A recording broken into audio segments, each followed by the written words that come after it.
क्या आप जानते हैं कि सदियों पहले लिखे गए कुछ नियम आज भी सफलता की गारंटी दे सकते हैं? आज हम महान आचार्य चाणक्य के उन्हीं सूत्रों को समझेंगे जो समय के साथ कभी पुराने नहीं होते। ये सिर्फ नियम नहीं है, ये तो जीवन जीने का एक ऐसा तरीका है जो किसी को भी जमीन से उठाकर शिखर तक पहुंचा सकता है। चाणक्य की पूरी नीति का जो सार है ना, वो इसी एक वाक्य में छिपा है। यही वो विचार है जो आज हमारी पूरी बातचीत का सेंटर पॉइंट होगा। एक ऐसा धागा जो बाकी सारे नियमों को एक साथ पिरोता है। तो चलिए शुरू करते हैं। तो हमारी कहानी की शुरुआत होती है एक शक से, एक संदेह से। सोचिए, नदी किनारे एक नौजवान बैठा है, पूरी तरह से हताश। मन में भविष्य को लेकर ढेरों सवाल हैं। और ये कोई और नहीं बल्कि भविष्य के सम्राट चंद्रगुप्त मौर्य हैं, जो उस वक्त अपने रास्ते को लेकर पूरी तरह उलझन में थे। ये बात कुछ जानी पहचानी लगती है ना, कि लक्ष्य तो सामने है पर उसे पाने की हिम्मत या प्रेरणा ही नहीं मिल रही। चंद्रगुप्त की ये उलझन हम सबकी कहानी है, जब मेहनत करते करते हमारा जोश कहीं ठंडा पड़ जाता है। और बस यहीं से चाणक्य का असली पाठ शुरू होता है। अब देखिए, चाणक्य का सिखाने का तरीका बड़ा अलग था। उन्होंने चंद्रगुप्त को सीधे सीधे नियम नहीं बताए, बल्कि उन्होंने कहानी सुनाने का फैसला किया, किसान रामलाल की कहानी। क्योंकि कभी-कभी सबसे गहरे सबक सीधे उपदेशों से नहीं बल्कि कहानियों से मिलते हैं। ये कहानी थी रामलाल की, एक ऐसा किसान जिसने अपने खेत को भगवान भरोसे या कहिए प्रकृति पर छोड़ दिया। वो सोचता था जो होना है हो जाएगा। वहीं दूसरी तरफ उसके पड़ोसियों ने हर दिन मेहनत की, खेतों में पानी दिया, खाद डाली। नतीजा बिल्कुल साफ था। एक तरफ रामलाल की बर्बाद फसल, कीड़े और बढ़ता हुआ कर्ज, और दूसरी तरफ पड़ोसियों के लहलहाते खेत और भरे हुए गोदाम। ये आलस और मेहनत के बीच का फर्क था जो आंखों के सामने था। और आखिर में रामलाल के हाथ सिर्फ पछतावा लगा। उसकी ये एक लाइन, अगर मैंने ऐसा किया होता, हमें आलस की असली कीमत समझाती है। बस इसी अगर और काश के बीच में ही तो सफलता और असफलता का सारा खेल टिका होता है।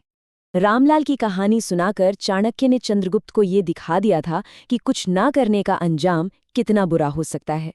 अब चंद्रगुप्त का मन वो उपजाऊ जमीन बन चुका था जो ज्ञान के बीज को अपनाने के लिए पूरी तरह तैयार था। तो अब जब मन तैयार था, चाणक्य ने समझाया कि असली युद्ध बाहर मैदान में नहीं बल्कि हमारे अपने मन के अंदर लड़ा जाता है। इसलिए सफलता के जो पहले 2 सूत्र हैं वो इसी अंदर के खेल पर ध्यान देते हैं। यही वो नींव है जिस पर सफलता की इमारत खड़ी होती है। ये है वो 2 पहले और सबसे जरूरी कदम। पहला, अपनी ताकत बाहर झांकने में मत लगाओ बल्कि उसे खुद को बेहतर बनाने में लगाओ। और दूसरा, एक साफ लक्ष्य तय करो, क्योंकि बिना लक्ष्य के जिंदगी उस नाव जैसी है जिसे यही नहीं पता कि जाना कहाँ है। चाणक्य कहते हैं कि जो इंसान दूसरों की जिंदगी में कम झांकता है, उसकी अपनी जिंदगी में उलझनें कम हो जाती हैं। सोचकर देखिए, जब हम अपनी तुलना दूसरों से करने लगते हैं तो हमारा दिमाग एक भूल भुलैये में फंस जाता है।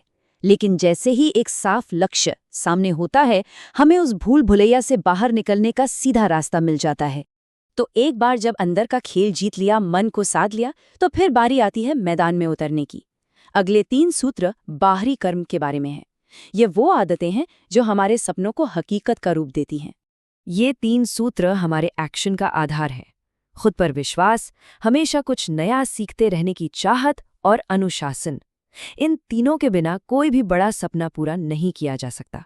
चाणक्य ने चंद्रगुप्त को सिखाया कि हार का मतलब अंत नहीं होता, बल्कि हार तो सीखने का एक मौका होती है। जब चंद्रगुप्त पहली बार नंदवंश से हारे तो वो निराश होकर बैठ नहीं गए। उन्होंने अपनी गलतियों को समझा, एक नई रणनीति बनाई और आखिरकार जीत हासिल की। खुद पर भरोसे का असली मतलब यही है। सीखना सिर्फ किताबों तक ही सीमित नहीं है। चाणक्य मानते थे कि हर इंसान अपने आप में एक चलती फिरती किताब है और हमारी अपनी गलतियां हमारी सबसे बड़ी टीचर होती हैं। सफलता के सफर में हर दिन कुछ नया सीखने की भूख बनाए रखना बहुत जरूरी है।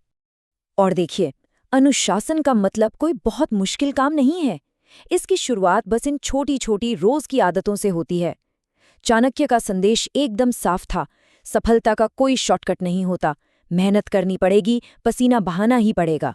तो अब हम आ पहुंचे हैं उस आखिरी सूत्र पर जो इन सभी नियमों को आपस में जोड़ता है। ये वो गोंद है जो सफलता की पूरी इमारत को मजबूती से खड़ा रखता है। ये है निरंतर चलते रहने का रास्ता। तो ये है छठा और आखिरी सूत्र। और सबसे दिलचस्प बात जानते क्या है? ये वही नियम है जहां से हमने ये पूरी चर्चा शुरू की थी। लेकिन अब बाकी 5 सूत्रों को समझने के बाद इसका मतलब और भी ज्यादा गहरा हो जाता है। कभी खाली मत बैठो, ये सिर्फ एक आदेश नहीं है, ये एक पूरी फिलॉसफी है। जब आप खुद पर ध्यान देते हैं तो आप खाली नहीं बैठते। जब आप अनुशासन में रहते हैं तो आप खाली नहीं बैठते। ये लगातार काम में लगे रहने की एक अवस्था है और यही सफलता की असली चाबी है। यहाँ पर समझने वाली बात यह है कि कोई भी इंसान असल में कभी खाली नहीं होता। हमारा दिमाग तो 24 घंटे चलता रहता है। सवाल सिर्फ इतना है कि हम अपनी इस दिमागी ऊर्जा को किस दिशा में लगा रहे हैं। क्या हम इसे चिंता और नेगेटिव बातों में बर्बाद कर रहे हैं या फिर कुछ नया सीखने, प्लान बनाने और कुछ अच्छा करने में लगा रहे हैं? चॉइस हमेशा हमारी होती है। तो आखिर में ये लड़ाई हर किसी की अपनी है। चाणक्य की ये सूत्र हमें बस यही याद दिलाते हैं कि ये जिंदगी एक युद्ध का मैदान है और इस युद्ध में हमारा सबसे बड़ा दुश्मन और हमारा सबसे बड़ा हथियार दोनों ही हमारा अपना मन है। तो आज का आखिरी सवाल बस इतना है, आपका मन आपका सबसे बड़ा हथियार है। सवाल यह है कि आप इसकी धार कैसे तेज करेंगे। चाणक्य ने रास्ता तो दिखा दिया है, पर उस पर चलना हमें खुद ही पड़ेगा।